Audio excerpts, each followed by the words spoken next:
E nunca falou mais palavra, com pessoa alguma. Nós também não falávamos mais nele, só se pensava. Não, de nosso pai não se podia ter esquecimento.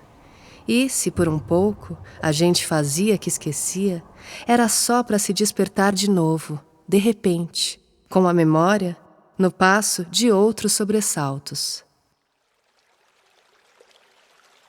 A memória do pai que saiu de casa para se mudar para uma canoa no meio de um rio assombra a vida de todos os personagens de A Terceira Margem do Rio, de João Guimarães Rosa.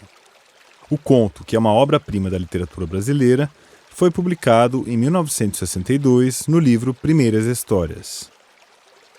Não tem como o abandono do pai não influenciar a vida da mulher, dos filhos e de outros parentes. É essa bela história sobre uma viagem pessoal na qual a vida segue rio abaixo, rio afora, rio adentro, que inspira A Terceira Margem do Reno, o podcast de literatura em língua alemã e francesa e suas ligações com o Brasil. Será que é possível, então, esquecer os que vieram antes de nós? Não seria um exercício inútil, já que o passado continua a reverberar no presente? A gente não vive a nossa vida individual no vazio. Quem a gente é, quem a gente se torna, não tem como não ser influenciado pela memória da família e do lugar de onde se vem. Mesmo que a gente não tenha vivido diretamente os traumas dos nossos antepassados, eles ficam entranhados na gente, pois também somos os que vieram antes de nós. Assim como o rio, nós, seres humanos, também fazemos parte de uma paisagem, da natureza. Quem explica é o Vinícius Farjala. Ele é professor associado do Departamento de Ecologia do Instituto de Biologia da Universidade Federal do Rio de Janeiro. É você olhar para aquele rio entendendo que você faz parte dele, né? E ele faz parte de você. Então, modificar o que aquele rio sofre, o que aquele rio traz, o que aquele rio tem de característica, o que tem de bom, o que tem de ruim, aquilo é você também, faz parte da sua vida, né? Faz parte da construção do seu indivíduo. E a mesma coisa você em relação ao rio. O que você faz, o que você é, também tem a ver com aquele rio, com aquela paisagem. Então, nesse caso, é perceptível que eu estou saindo do ambiente físico do rio, né? E aí entendendo já digamos assim, um ambiente espiritual, né? Quer dizer, com a interação, uma questão mais de pertencimento, né? De você entender que você pertence àquela natureza, entre aspas, né? Não, mas que aquele ambiente como um todo, né? Não só a partir de uma relação de uso, mas de uma relação mesmo de existência, de ser, né? O rio e você, né, passam a ser uma coisa única, né? Uma coisa que interage, e não só interage de uma maneira de distração, mas interage de outras maneiras, com bem-estar, com sensação de pertencimento, enfim, de outras maneiras. Nós pertencemos às nossas memórias. Sem memória, não sabemos quem somos. E a literatura, que é uma das formas de registrar a memória individual e coletiva, tem se alimentado cada vez mais dessa busca. Neste episódio, a gente vai descobrir os silêncios que assombram a vida familiar de alguns escritores, como a alemã Nora Krug, os franceses Emmanuel Carrère e Annie Ernaux, e a ucraniana Katia Petrovskaya, que tentam desvendar os segredos por trás da participação de parentes na Segunda Guerra Mundial. Vamos ver o luto transformado em literatura pelas mãos de Noemi Jaffe e também como a ficção é uma ferramenta importante para compreender o genocídio de Ruanda. Vamos conhecer a obra do senegalês Boubacar Boris Diop e a saga imaginada pela escritora japonesa Yoko Tawada, protagonizada por 3 ursos polares. Ou melhor, pela memória deles.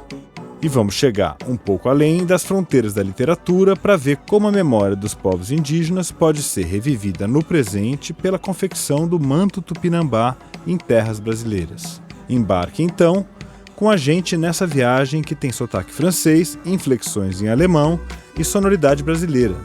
Juntos, partiremos da terceira margem do Reno rumo ao horizonte sem fim da literatura.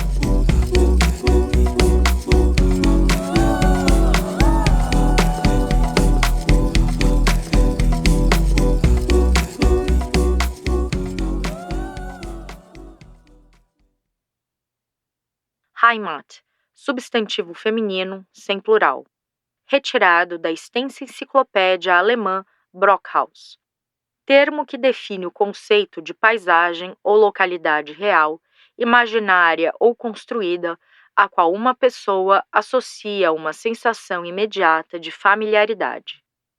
Essa experiência é passada de geração em geração, através da família e de outras instituições, ou por meio de ideologias políticas. Em seu uso comum, Heimat também se refere ao lugar, também entendido como um cenário, em que uma pessoa nasceu, onde vivenciou as primeiras socializações, que influenciam enormemente na formação da sua identidade, caráter, mentalidade e visões de mundo. Como saber quem é você se você não entende de onde veio? É essa pergunta que guia o romance em quadrinhos Heimat, Ponderações de uma Alemã sobre sua terra e história. Publicado em 2018, Heimat é um best-seller na Alemanha e já venceu vários prêmios. É um relato autobiográfico que mistura várias linguagens: texto, fotos, documentos históricos, quadrinhos e colagens para descobrir mais sobre o passado da família da autora. O nome dela é Nora Krug. A Nora Krug fala mais especificamente do envolvimento de parentes dela no Holocausto, ou a Shoah, o genocídio que exterminou 6 milhões de judeus, entre outros grupos, durante a Segunda Guerra Mundial. Essa mistura de texto e imagens que ela criou no gibi consegue simular como funciona a memória. Assim como os gibis, ela não é uma coisa estática, muda o tempo inteiro e tem uma natureza fragmentária. Nora Krug nasceu em 1977 em Karlsruhe, uma cidade no sul da então Alemanha Ocidental ou República Federal da Alemanha, que existiu entre o final da Segunda Guerra Mundial e a reunificação alemã, que aconteceu em 1989.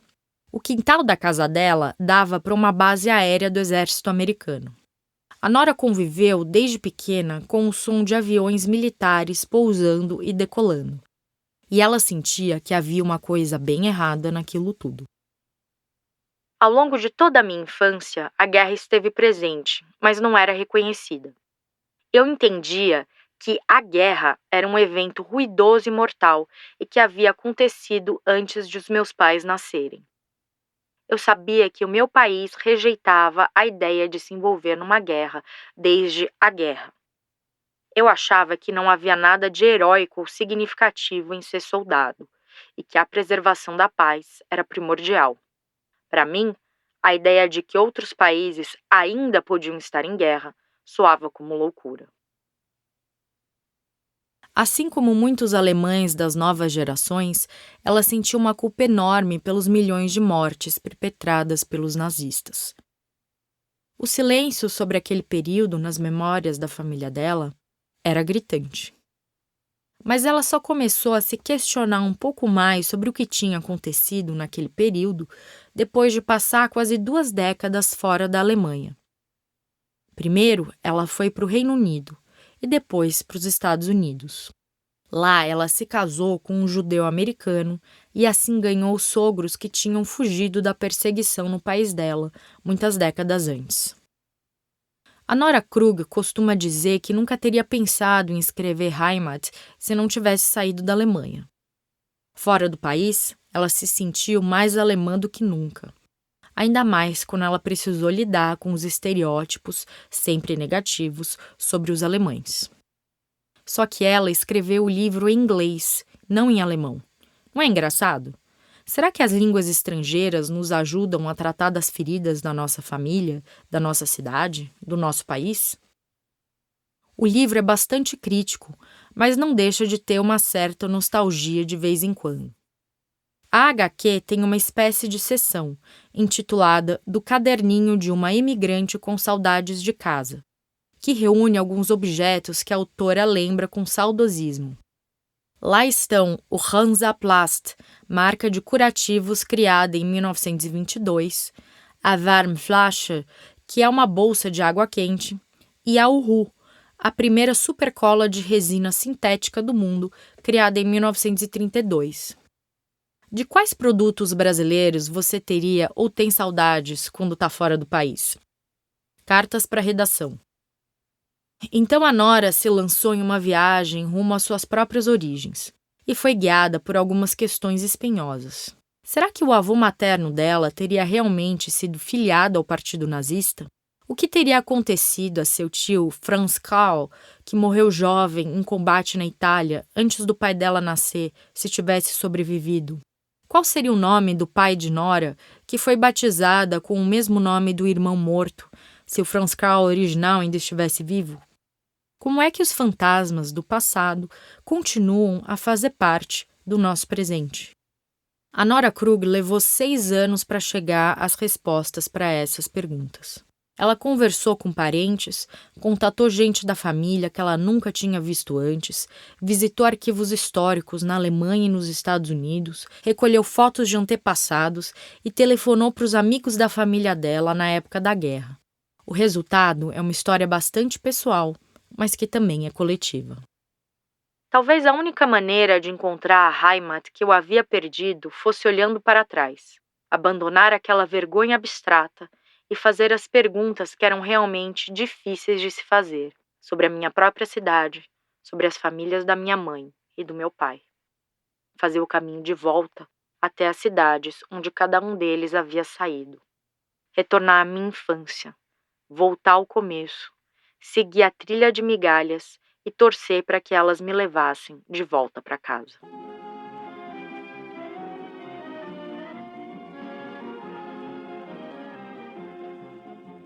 Em poucas palavras, meu avô materno, Georges Zurabishvili, era um imigrante georgiano que chegara à França no início dos anos 20 depois de estudos na Alemanha. Ali levou uma vida difícil, agravada por um caráter igualmente difícil. Era um homem brilhante, mas soturno e amargo. Casado com uma jovem aristocrata russa tão pobre quanto ele, exerceu diversos ofícios modestos, sem nunca conseguir se adaptar em lugar nenhum. Nos 2 últimos anos da ocupação, em Bordeaux, trabalhou como intérprete para os alemães. Na libertação, desconhecidos vieram prendê-lo em casa e o levaram. Minha mãe tinha 15 anos, meu tio 8. Nunca voltaram a vê-lo. Seu corpo nunca foi encontrado, nunca foi declarado morto. Nenhuma lápide estampa seu nome. É assim que o escritor francês Emmanuel Carrère apresenta o pai da mãe dele, o personagem que será a força por trás de Um Romance Russo. O livro foi publicado originalmente em 2007 e a gente acabou de ouvir um trecho lido pela crítica literária Mariana Delfini. Esse é o segundo livro de não-ficção de uma fase autobiográfica do escritor, que começou em 1999 com O Adversário. Narrado em primeira pessoa, o livro aparentemente traz 2 histórias principais que acontecem em paralelo. A primeira são as viagens que ele faz para uma cidadezinha na Rússia, Kotelnitch, a 800 quilômetros de Moscou. Ele foi para lá para fazer um documentário sobre a cidade, com o título Retour à Kotelnitch, ou Retorno a Kotelnitch. O livro acaba funcionando como uma espécie de making-of do filme. A outra história é de um namoro bem turbulento dele com a Sophie. Mas a verdadeira história do livro é uma revelação sobre o passado e a morte do avô dele. Um segredo que foi muito bem guardado pela mãe dele. Dentro da história familiar, tem um segredo de família, que é que o avô dele, materno, foi colaboracionista. Ou seja, ele colaborou com os nazistas na ocupação da França e ele morreu na libertação. A Mariana Delfini escreveu uma dissertação de mestrado sobre Um Romance Russo. Ela também traduziu Yoga, o livro mais recente do Emmanuel Carrère, que está saindo aqui no Brasil em fevereiro de 2023. E aí a mãe foi criada, então, segundo ele, num estado de vergonha. Primeiro porque eram pobres, o avô era imigrante, e depois porque ele era um carrasco, ele era colaboracionista. A ocupação da França pelos nazistas aconteceu em junho de 1940, e aí a França foi dividida e teve a parte ocupada, o governo de Vichy, e a parte que era a resistência francesa, que foi muito celebrada, a resistência heróica, que junto com os aliados conseguiu libertar a França em 1944. Depois da libertação, o que se falou menos naquele momento foi que aconteceram purgas. Nessas purgas, os colaboracionistas foram denunciados e executados. é o caso do avô do Carrère, que trabalhou como intérprete para os nazistas em Bordeaux. E aí, quando teve a libertação, desconhecidos levaram ele embora. Ele nunca mais foi visto e a mãe tinha 15 anos quando isso aconteceu. E isso virou um segredo de que não se podia falar. E o livro se constrói em torno disso, porque o Carrère diz que ele precisa contar esse segredo, porque o avô é um fantasma que transmitiu a ele uma herança maldita que se revelaria no Carrère, no seu estado depressivo, no jeito que ele trata as pessoas, que aí é a figura que ele constrói para si mesmo. A ida do Emmanuel Carrère a Kotelnitz é, então, uma forma de elaborar o luto dele pelo fantasma do avô. Ele tinha feito uma reportagem sobre um soldado húngaro que ficou décadas perdido nessa cidade depois do fim da Segunda Guerra Mundial e que acabou sendo reencontrado. Então, para ele, é como se todos os desaparecidos fossem para Kotelnitz. O fantasma do avô é, portanto, uma herança da qual ele não pode escapar. Existe essa tendência na literatura contemporânea europeia: criar narrativas não necessariamente lineares, mas que funcionam como uma coletânea, um fio. A Mariana Delfini falou que essa tendência surgiu a partir dos anos 80. Viard e Versier são Dominique Viard e Bruno Versier, que escreveram sobre essas coisas num livro chamado La littérature française au présent, ou A Literatura Francesa no Presente, que ainda não tem tradução no Brasil. Elas vão coletando fatos e a própria narrativa tem essa estrutura de pesquisa e de busca para tentar contar o que aconteceu. Tem lacunas em que aí o escritor se permite fazer hipóteses e suposições para preencher essas lacunas que ele não vai conseguir preencher pela própria pesquisa. Então é uma onda que acontece de uma maneira que, por uma outra pensadora, a Marianne Isch, chama de pós-memória. Ela chama de uma geração da pós-memória, que são aqueles escritores que contam histórias em segunda mão, que contam aquilo que eles não viveram, mas eles estão tentando entender que herança é essa com que eles ficaram, de histórias familiares, de coisas que eles não sabem e que afetam e que acabam sendo memórias suas, ainda que não sejam memórias de coisas vividas por essas pessoas.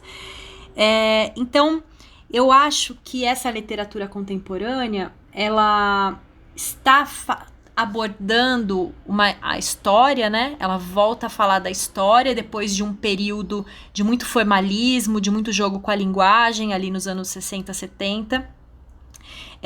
O Viard e o Versier falam que a literatura voltou a ser transitiva, ela voltou a precisar de um objeto, que é o mundo, seja a história ou sejam as questões sociais que estão acontecendo naquele momento. E nessa recuperação, nessa transitividade, nessa recuperação do mundo, eles estão tentando entender o hoje, o presente. Então eles estão voltando para o passado para entender o presente.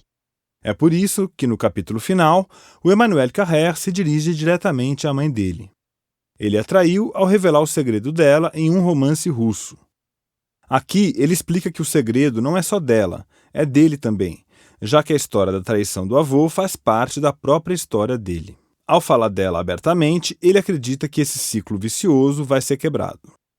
Mas, mamãe, se me tornei escritor foi para poder contá-la um dia, para terminar um dia com ela. Se existe uma coisa proibida de contar, você há de convir que fatalmente é justamente ela que podemos e devemos contar. Está enganada. Talvez eu não saiba de nada, mas é minha história também. Ela atormentou a sua vida, depois atormentou a minha, e se continuarmos assim vai atormentar e destruir a dos meus filhos, seus netos. É assim que acontece com os segredos, envenenam diversas gerações.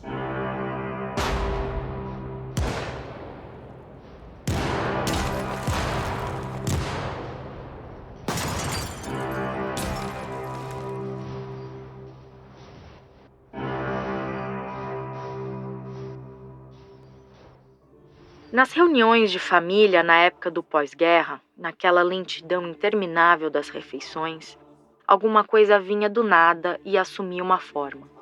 Era o tempo já começado. Às vezes, os pais pareciam presos nele quando esqueciam de nos responder, os olhos perdidos em um tempo em que não estávamos, em que nunca estaremos, o tempo de antes. As vozes dos convidados se misturavam para compor a grande narrativa dos acontecimentos coletivos, os quais, pouco a pouco, passamos a acreditar que tínhamos vivido. Eles nunca se cansavam de contar daquele inverno de 1942, glacial, a fome e o nada, as provisões e os vales de cigarro, os bombardeios, a aurora boreal que tinha anunciado a guerra, as lojas saqueadas, as vítimas vasculhando os escombros à procura de suas fotografias e de seu dinheiro, a chegada dos alemães, os ingleses sempre corretíssimos, os americanos sem cerimônias, os colaboracionistas, o vizinho de cada um durante a resistência, a fulana que teve a cabeça raspada na libertação, a propaganda, os alemães fugindo, atravessando o rio Sena, em Caudebec, montados em cavalos exaustos, tendo como pano de fundo comum a fome e o medo. As histórias eram contadas com o uso do nós, os pronomes indefinidos e construções impessoais.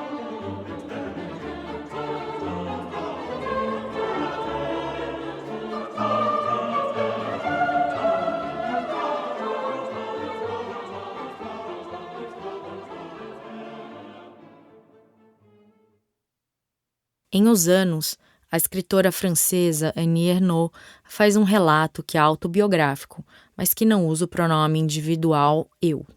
Eu, aliás, é uma palavra que não aparece em nenhum momento do livro. Ele é substituído por nós desde o início, para marcar que se trata de uma história coletiva. Ainda que bastante pessoal, é a história da família dela, a história da França, do pós-guerra. A própria estrutura do texto, desde o começo, parece fragmentada, que nem a memória. O ponto de partida, muitas vezes, é a descrição de uma fotografia que, deduzimos, está no álbum de família. Assim como na família de Nora Krug e na de Emmanuel Carrère, o silêncio sobre alguns fatos é ensurdecedor. Ninguém falava sobre os campos de concentração, apenas de passagem, a propósito de um parente ou outro que tinha morrido em Buchenwald, seguindo-se um silêncio pesaroso. O assunto tinha virado uma desgraça pessoal. A tradutora e crítica literária Mariana Delfini faz uma comparação entre os livros do Carrère e da Ernaux. Para ela, a escritora francesa serve de contraponto ao Carrère. Ela também a compara à escritora Katia Petrovskaya. A Annie Ernaux está preocupada com um contexto social que eu acho que se aproxima da Katia Petrovskaya, porque tem uma história social, cultural, para além da própria família. No caso do Carrère, dá para dizer que sim, porque ele está falando de um colaboracionista, está falando, dessas purgas que aconteceram depois, mas ele não expande isso, ele não amplia. A necessidade de compreender as próprias origens familiares também surge no livro Talvez Esther, da Katia Petrovskaya, que nasceu em Kiev, na então União Soviética, hoje capital da Ucrânia. Nesse livro, ela tenta descobrir o que aconteceu com os parentes dela na Segunda Guerra. Até mesmo o nome de alguns deles permanece desconhecido, como o da bisavó da autora. Talvez fosse Esther. Essa narrativa se assemelha, de alguma forma, a Heimat, de Nora Krug, que a gente comentou no começo do episódio.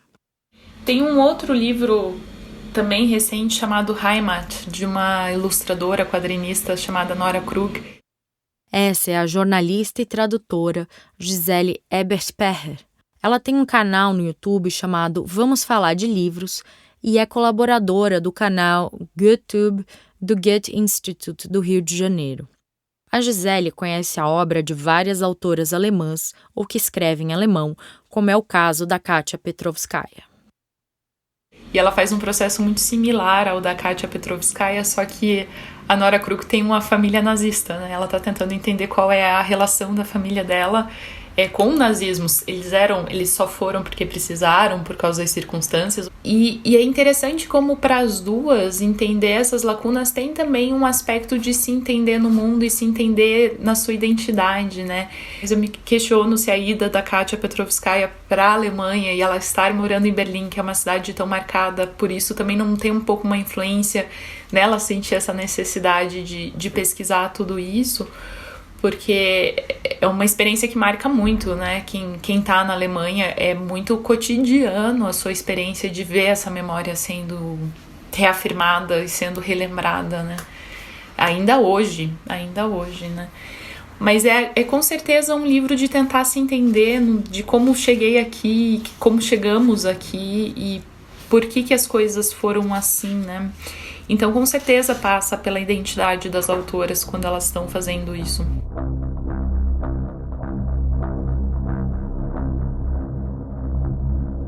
História é quando de repente não há mais ninguém a quem perguntar, só restam as fontes. Eu não tinha mais ninguém a quem pudesse fazer minhas perguntas, ninguém que pudesse se lembrar dos tempos passados. Eu sempre quis me dedicar à história, meu pai me disse, mas nunca quis que ela se debruçasse sobre mim.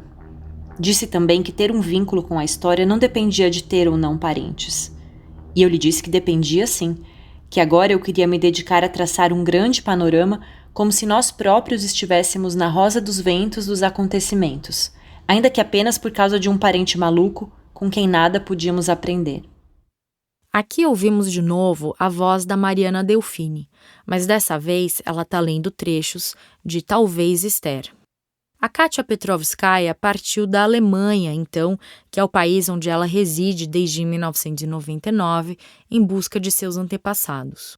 Passou por campos de concentração, ruas pavimentadas sobre túmulos judeus, edifícios reconstruídos, cemitérios, arquivos públicos e memoriais judaicos. Temos aqui uma versão da história escrita sob as angústias do presente. E não teria outro jeito. Toda reconstrução do passado, se não é ficcional, é subjetiva. Na visão da Gisele, essa é a forma que várias autoras da geração da Katia encontraram para lidar com o trauma. Mas essa aqui é uma geração de escritoras que não viveu o trauma diretamente, lida com o trauma posterior, né? Lida com o trauma que já aconteceu, mas que marcou a existência delas no mundo, e tem aquele aspecto de tanta gente da minha família morreu, como que eu cheguei, né? Como que os meus pais chegaram, como que eu tô aqui.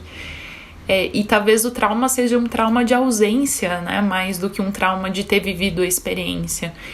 E mostra pra gente como essas coisas não passam tão rápido, né? Já aconteceu há, 80 anos, mais ou menos, e ainda é uma coisa que a gente está vivendo, a gente está experienciando e ainda está marcando as experiências cotidianas das pessoas, né?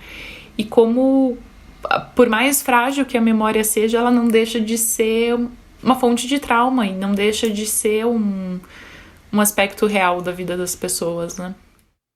A reconstrução passa também pela língua. Ao contrário de Nora Krug, que decidiu escrever Heimat em inglês, a Katia Petrovskaya escolheu registrar essa busca em alemão e não no seu idioma materno, o russo. O hebraico também surge aqui e ali como uma língua que precisa ser recuperada para criar um novo elo com a herança judaica da família. A Katia compara essas flutuações linguísticas a um rio e chega até a se perguntar a qual margem desse rio ela pertence. Será que o destino dela seria, então, a terceira margem do rio? Em lugar nenhum me sentia tão perfeitamente perdida como ali, em Varsóvia. Pensava em russo, procurava meus parentes judeus e escrevia em alemão. Tinha a sorte de me mover no abismo entre as línguas, na troca, na confusão de papéis e pontos de vista. Quem conquistou quem? Quem são meus parentes? Quem são os outros? Que margem do rio é a minha?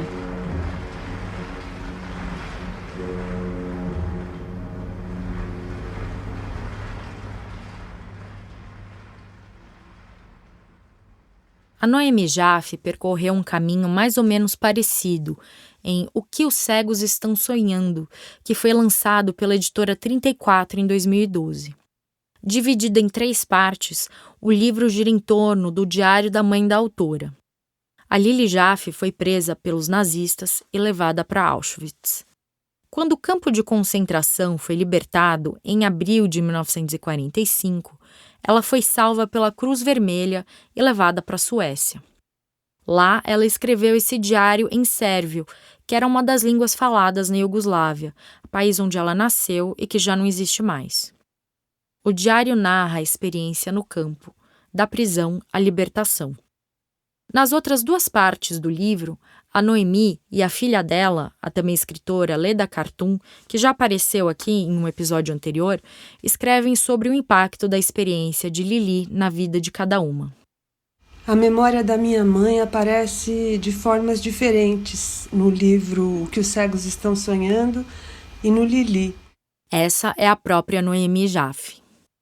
No que os cegos estão sonhando tem a transcrição literal do diário que ela escreveu depois da guerra e discussões a respeito de guerra, sobrevivência, segunda e terceira geração depois do Holocausto, né, da Shoah. Então são memórias mais relacionadas à minha convivência com ela como sobrevivente e também algumas reflexões mais especulativas sobre a sobrevivência. Não são coisas assim tão gerais, tão pessoais sobre a personalidade dela, sobre os hábitos dela. Então esse tipo de memória mais afetiva está no Lili, né? Que são lembranças das comidas que ela preparava, dos gestos dela, das expressões no rosto dela, dos beijos, dos abraços, um tipo de memória sem um compromisso temático, sabe? E também sem tanta especulação, são mais constatações, fatos sobre a vida dela. A mãe da Noemi morreu em fevereiro de 2020, aos 93 anos. Para tratar do luto, ela escreveu Lili. Sobrevivente do Holocausto, mãe de 3 filhas e viúva, a Lili morreu de uma infecção nos pés. Os pés dela estavam gangrenados. Imagina só. Eu dizia que o corpo da minha mãe, por ter combatido uma infecção grave no joelho em Auschwitz, sem remédios nem cuidados, devia ter guardado a memória desse enfrentamento e, por isso, quando se deparava com uma infecção urinária ou pulmonar, dizia: só isso? Stella chegou a dizer, e eu concordei, que somente quando o corpo dela atingisse o estado de degradação e magreza a que ele tinha chegado no campo é que ela morreria. E foi o que aconteceu. As imagens dela antes da morte se parecem com as imagens de prisioneiros dos campos de concentração. Mas não é todo o luto e toda a memória da mãe da Noemi que se transformaram em literatura. No momento em que eu escrevi, o que eu queria era manter o luto, era, se possível, ainda intensificar o luto. Eu escrevi para não transformar o luto, para que ele nunca se transformasse, para que eu pudesse ativar, deixar aquele luto ativo, porque eu tinha medo que se eu transformasse em literatura, eu fosse perder a minha mãe viva dentro de mim, entende? E até viva da forma que eu pudesse conseguir, claro, com essa mania que os sobreviventes que amam muito têm, de fazer alguma mágica, algum milagre. Eu não queria perder aquela dor, porque era a forma que eu tinha de estar perto dela. Agora, é inevitável que com o tempo o livro tenha se transformado em literatura. Então foi um processo muito mais que o tempo produziu sobre o que eu escrevi do que a minha intenção. Ao escrever Lili, é como se a Noemi não quisesse aceitar a morte da mãe.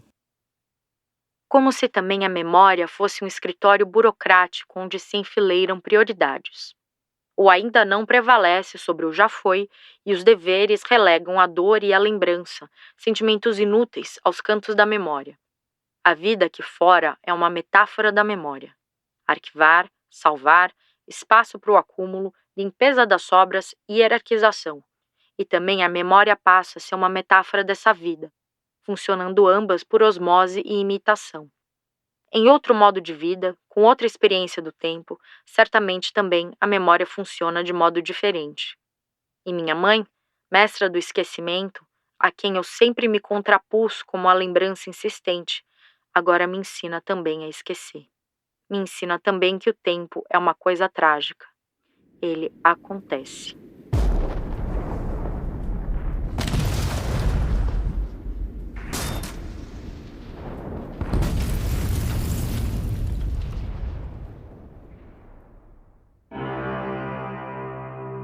Em Talvez Esther, a Petrovskaya tenta imaginar como foi que os parentes dela foram mortos no massacre de Babi Yar. Esse grande fuzilamento em massa foi realizado pelos alemães nazistas durante a ocupação de Kiev na Segunda Guerra Mundial. O extermínio aconteceu entre 29 e 30 de setembro de 1941. Até 34 mil pessoas podem ter sido mortas em apenas 36 horas. Dá quase 1.000 pessoas por hora. Esse episódio é pouco falado na história soviética e também foi coberto de silêncio na família da Katia Petrovskaya.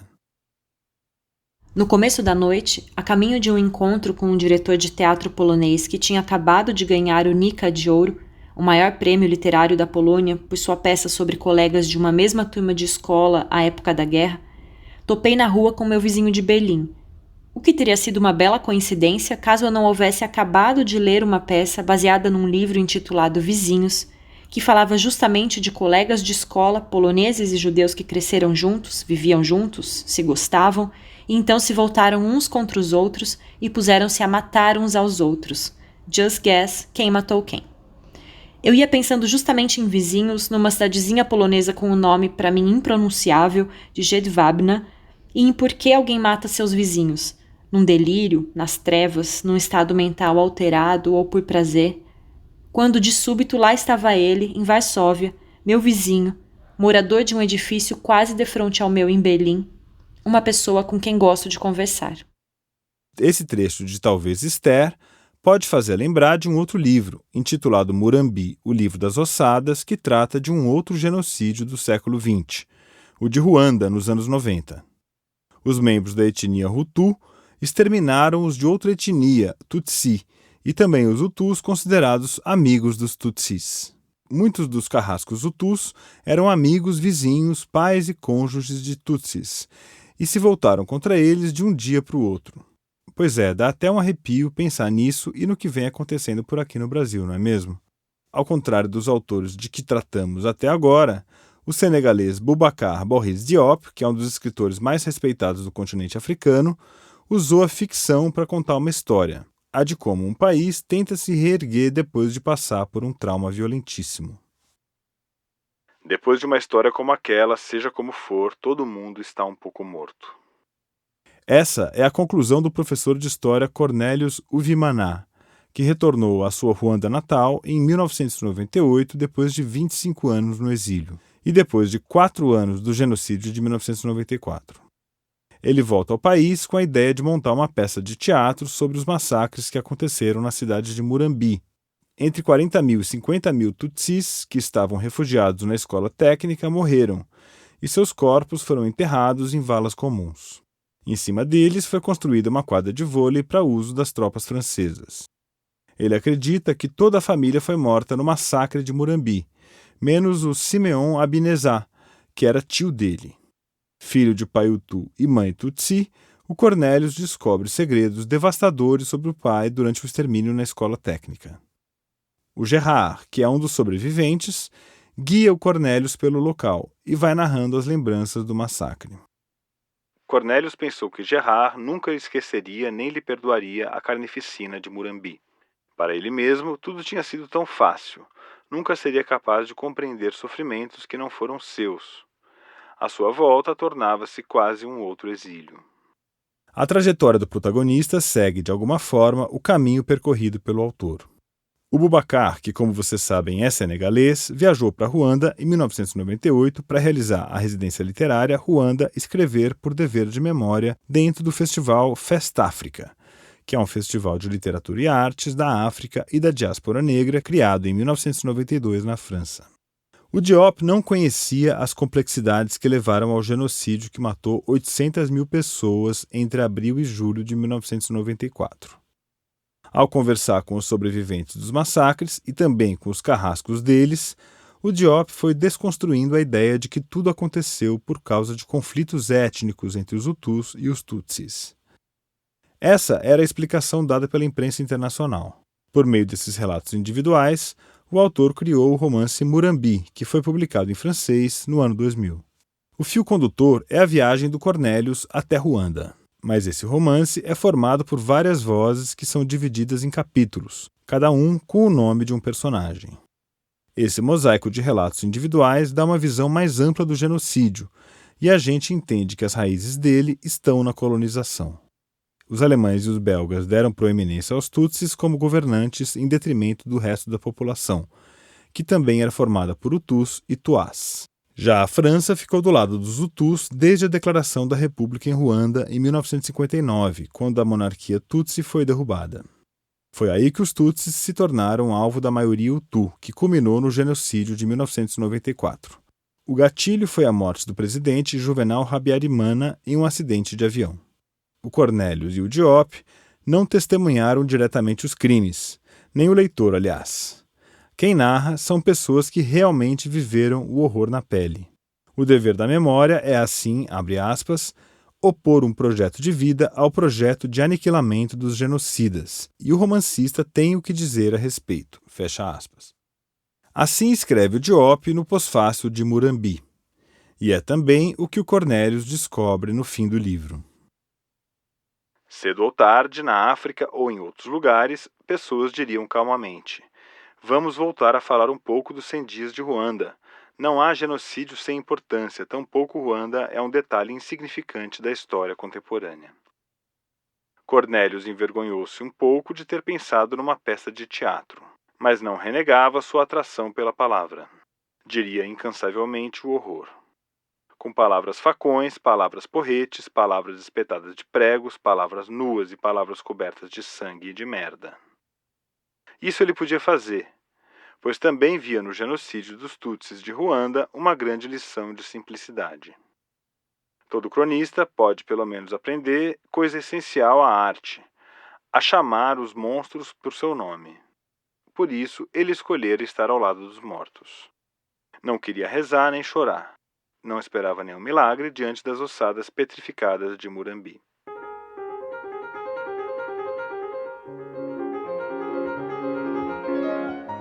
Se você tem tempo para ler outras histórias, pode muito bem escrever seu próprio texto.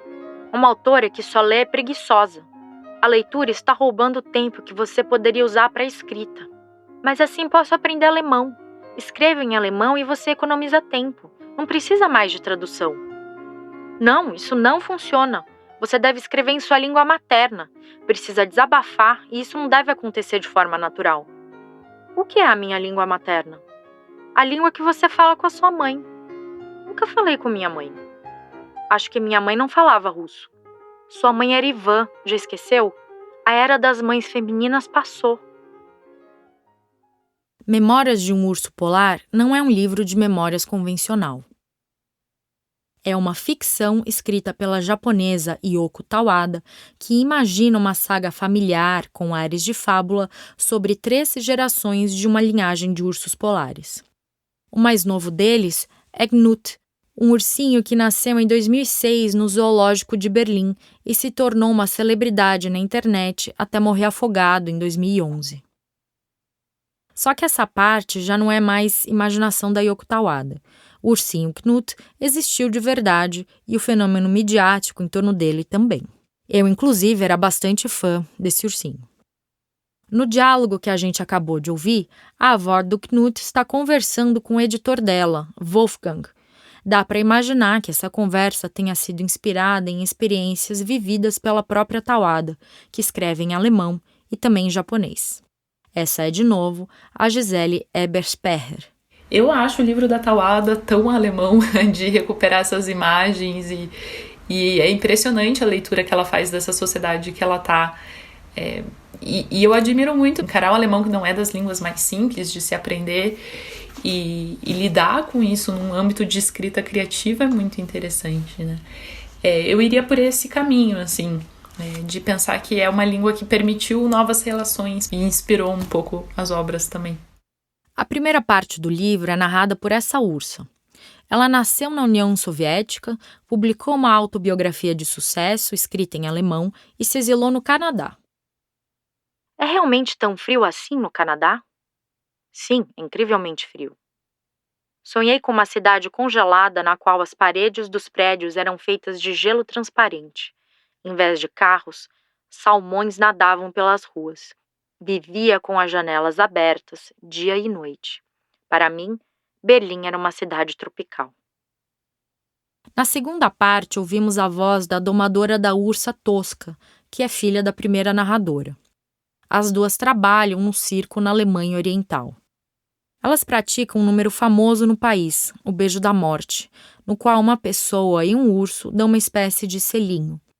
Quando a Tosca encosta a boca na boca da domadora, elas trocam de alma. A ursa passa então a narrar a história da outra, que é sua domadora e amiga. A terceira parte de Memórias de um Urso Polar gira em torno de Knut. Ele virou uma celebridade mundial desde que foi rejeitado pela mãe, logo depois de nascer no zoológico de Berlim. Adotado pelo público, o ursinho vai aprendendo a lidar com o mundo à sua volta, com os flashes das câmeras, a atenção dos visitantes e da imprensa. Ele também sente saudades do cuidador, que virou a mãe dele. A Gisele acha que nessa parte da história, a Tauada complexifica a relação que a Alemanha tem com a própria memória. A gente tem que pensar que quando o Knut surgiu no zoológico, ele foi o primeiro urso polar que nasceu no zoológico de Berlim em muitas décadas, acho que uns 30 anos mais ou menos. Coincide com o período de Copa, coincide com várias coisas, então tem um momento de reafirmação da Alemanha e de superação da culpa e da memória da guerra por parte da Alemanha, e ele está dentro desse fenômeno midiático, né? Ela toca também no aquecimento global e nessas mudanças que estão acontecendo, mas ela também toca num sentimento de otimismo que surgiu na Alemanha e que teve um fim trágico com o fim do Knut, né? Então, o fim do Knut não é tão bonitinho assim. E isso, com certeza, também marca um certo pessimismo com tudo isso. Ao dar voz a memórias de seres não humanos, a Yoko Tawada faz uma reflexão sobre como pensamos e escrevemos a nossa própria história. Escrever uma autobiografia significa adivinhar ou inventar tudo o que se havia esquecido. Por que não posso escrever o presente? Por que preciso inventar um passado que soe autêntico?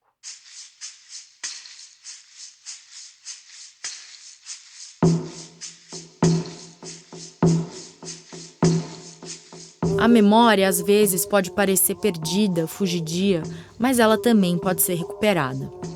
Existem formas de retomá-la no presente, não só contando histórias, mas também refazendo, recuperando objetos sagrados. É o caso dos maravilhosos mantos tupinambás. Formados por plumagens de pássaros coloridas, eles foram levados para as cortes europeias nos séculos XVI e XVII. Além de belíssimos objetos sagrados, esses mantos dão prova da intensa interação cultural e comercial entre indígenas e europeus durante a colonização do Brasil. Os mantos foram empregados em cerimônias e performances nas cortes europeias e assim foram ganhando novos significados. Na procissão da Rainha da América, de 1599, que aconteceu no Ducado de Württemberg, sudoeste da atual Alemanha, os membros da corte andaram pelas ruas de Stuttgart, representando indígenas americanos, vestindo os mantos tupinambás para um público de 6.000 pessoas. A Glicéria Tupinambá é uma das lideranças dos Tupinambá da Serra do Padeiro, uma das 22 aldeias da terra indígena Tupinambá de Olivença, no sul da Bahia. Ela explica o significado do manto sagrado para os tupinambás. O manto tupinambá, ele é uma vestimenta sagrada que era usado pelos pajés e também pelas magés, que são as sábias, que conduz né, que tem todo um trabalho do cosmo espiritual, que são a referência seria nossos semideuses na Terra, e que faz a interlocução do mundo espiritual para o mundo carnal. Então, as pessoas que usavam o manto, era utilizado o manto para os rituais, né? Era usado no ritual. Então, o manto para a gente, seria um presente do céu para a terra, porque a malha do manto, ela traz a lembrança da pele dos pássaros, e as penas em cada pontinho, que seria o nó, na pele do pássaro, nasce uma pena. Então, o povo Tupinambá, ele também era um povo ave, né? Ele estava também conectado com a natureza, não necessariamente voar, porque nós temos pássaros também terrestres. Então, nós tupinambás também seriam pássaros terrestres sobre essa terra. Muitos desses mantos foram perdidos com o passar do tempo. Atualmente, restam cerca de 10 deles no acervo de museus na Bélgica, Itália, Suíça, Dinamarca e França. Em 2018, a Glicéria chegou a ver de perto o manto tupinambá do século XVI, de penas vermelhas, que se encontra preservado no Museu do Croix Branly, em Paris.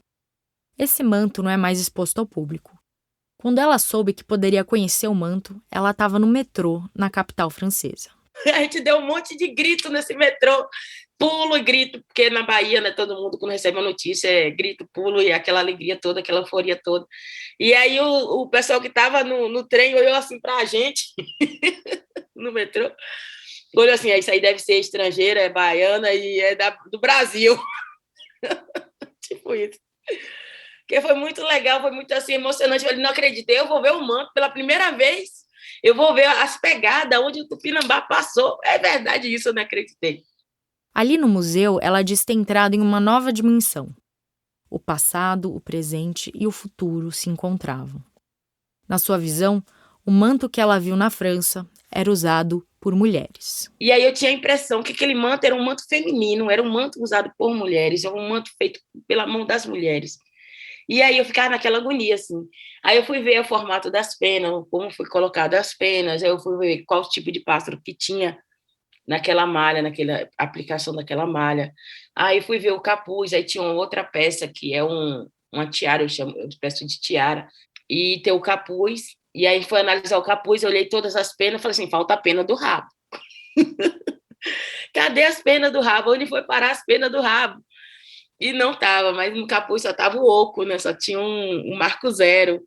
Aí eu falei, nossa senhora, eu falei que eu olhei tudo assim, olhei a malha, olhei a textura do cordão, e aí eu observei que o cordão ele era encerado com cera de abelha, que no capuz também tinha uma outra fibra, que seria a linha do tucum, né? Que não era diferente a fibra.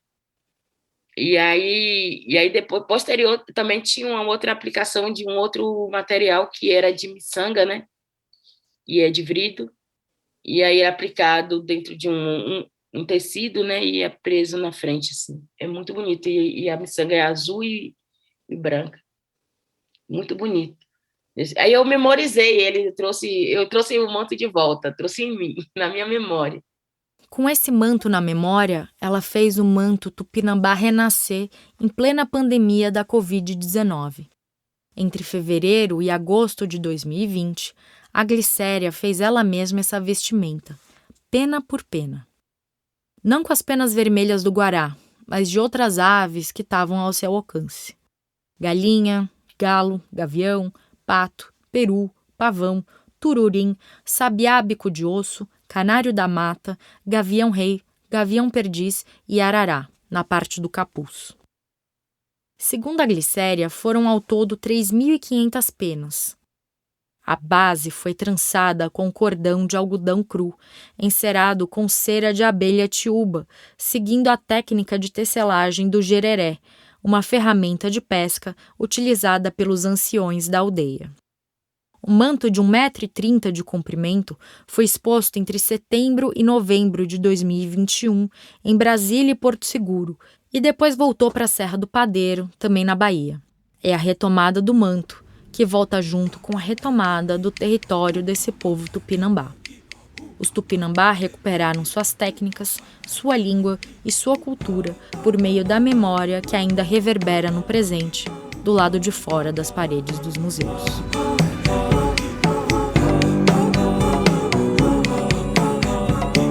Este foi o 6º episódio de A Terceira Margem do Reno, o podcast sobre literatura em língua alemã e francesa.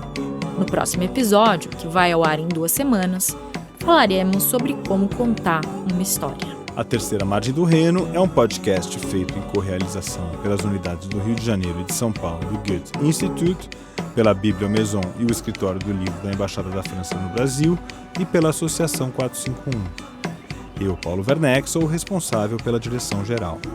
Eu, Paula Carvalho, assino o roteiro deste episódio e sou responsável pela coordenação do podcast. A produção ficou a cargo da Ashley Calvo, com apoio da Mariana Shiraiwa. O André Wung fez a edição, a sonorização, a trilha sonora, a finalização e a mixagem desse episódio. A direção de locução é da Thier, que também fez a leitura do trecho do conto A Terceira Margem do Rio. A arte de todos os episódios é feita pelo artista J. Miguel. A distribuição é feita pela Rádio Novelo, com a Juliana Jäger e a Fecris Vasconcelos. E tudo isso foi feito com o apoio imprescindível da redação da 451. As gravações para este episódio foram feitas com o apoio técnico do estúdio Rosa Flamingo. Na ordem, foram lidos os seguintes trechos.